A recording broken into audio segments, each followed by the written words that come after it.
So we'll just find out about his film career and how he slipped into that. It seems to be all those happened by mistake. So how did that happen? You said you got a small walk-on part in Alepa Yude from Manirathnam's movie. So how did that actually happen? You actually went for an audition? Yeah, I went for an audition. I was called for an audition by Madras Talkies because I think somebody saw me on a stage performance and something like that. So I got to meet Mr. Manirathnam, and that's where even I think PC Sriram saw me. PC Sriram was the person who gave me my first lead role in Tamil cinema about 2-3 years after that walk-on performance. Okay. And it started off, I think it's been organic thereafter. I haven't ever pursued a dedicated film career in my life. I think it's just because you were involved in other things? In theatre. I think if I ever get a PadmaShree in my life, it will be my contribution to Indian drama rather than cinema. In cinema, I'm just one of the many millions who are running a race. Whereas no, but in theatre, you do seem to be quite blasé about the cinema career. So if you put in more effort to that, you think you would go bigger, higher, or is it no? That's well, I think you. I don't think you can. Direct your cinema. You can't direct your career in cinema unless you have a very important godfather backing you. It could be a father. So that is still true, no matter where you are. Yeah. In the absence of that, you can't direct your cinema career. You can hope and pray that you make it big, and if you make it big, then you have a path from there. Okay. But until then, you'll be sitting and waiting and hoping and praying that the stars align. Okay, so it's like something we talked about a little earlier. That is this whole fascination that theatre has to people who are in the arts. Every big actor from Hollywood says the same thing. I'm going to get back to Broadway, whatever. So, do you see any of that happening here? Do you see any of these actors? I think Naseeruddin Shah would probably be the only one. No, only a couple more. Well, I think there is a whole crop of actors who have been theatre trained in Delhi and Bombay who stick to theatre in a very significant way. Okay. So, if there's a Ranveer Shorey or a Vinay Pathak who have made it big in cinema and television, they always try and divert that attention back into a play that they are presenting. Yeah, Arundhati Nag, I think, forever absolutely run some theatre. Absolutely. So the theatre always will never leave an actor once you've occupied it. So in Chennai, did you build yourself a core following, especially among the theatre goers? Yeah. Did you ever appeal to somebody through some kind of method, or is it that they just came, watched, and they say, let's go see some more? I think we garnered a whole new set of audiences who have never walked in to watch a theatre performance in the last 7-8 years right now. In the sense that our first audiences were always of a younger breed than traditionally those audiences that watch theatre.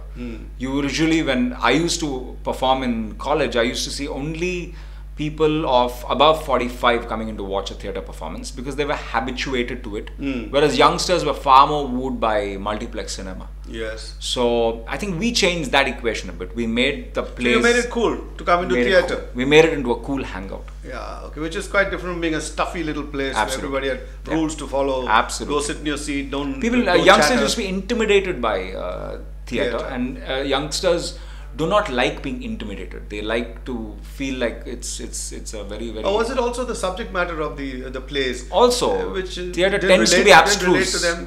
Theatre takes great pride in not being understandable. Correct. Which again is something that even Shakespeare in his time tried to break. Shakespeare was actually the Karan Johar of his time. So that's a great one. Yeah. I bet he hears that now.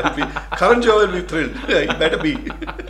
So I think it's important to be intelligent, yes, but it's important to be popular and intelligent. So I think we took the funner route and made it appealing to young people. I think even today my brand survives and thrives only because of that initial efforts towards making. So how's your effort being towards going out of South India, maybe other places? Well, we've been very prolific across. We have a Bangalore branch right now which employs half my team there. Okay. My fastest growing market in India is Bangalore. Oh. We're prolific across Bombay and Delhi as well, and in Singapore, which is equidistant from Delhi, but probably has a much more evolved theatre audience than India as a market does. Okay. So in that way, I think we're quite prolific. I think Singapore is also, very Western in its way of thinking. So they're into concerts, absolutely, theatre, and they have magnificent theatres. They have fabulous. I was just about to ask you that. What's the state of venues here in Chennai? I think that would be the greatest point of concern and potential a vastest area of improvement will be in venues, because Today, venues don't see themselves as venues to showcase theatre or any performing arts exclusively. They don't mind having a political speech there. They don't mind having somebody's just reception pay happen. the rent and do what the hell you feel do like. whatever you feel like. So the rentals tend to be exorbitant because if there was a reception conducted, a wedding reception conducted there and a theatre performance,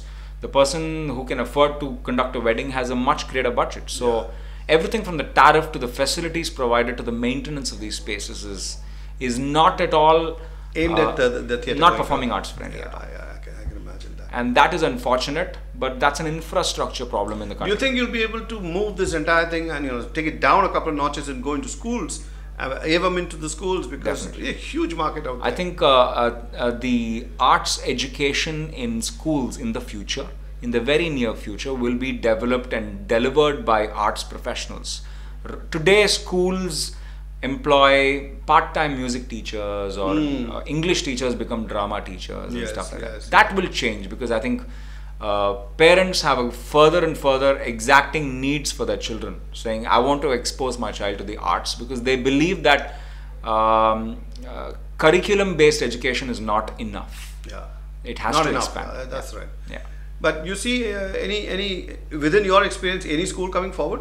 I think it's only about finding the right buyers right now. I think we have taken a lot more time to find the right first buyers. It will be very easy to find a first buyer. Right? Yeah. Oh, it'll be easy to get the first buyer. I thought once you get the first one in, the rest will just flock in. Yeah, it won't. It's, right now, every school wants to differentiate itself from the other.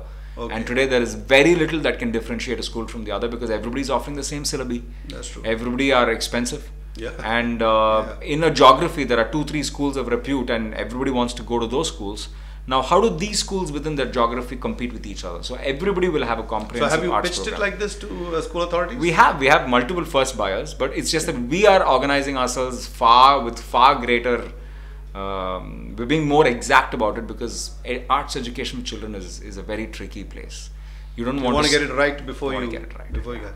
So, Thank you, Karthik, Madhav. thanks a lot. And I hope you, you Madhav. really strike it rich, because I think our schools do need this kind of thing. I'm still talking about the school, but Absolutely. your craving to act is something else. But I hope it really works for us. I hope so. Thank you. Thank you.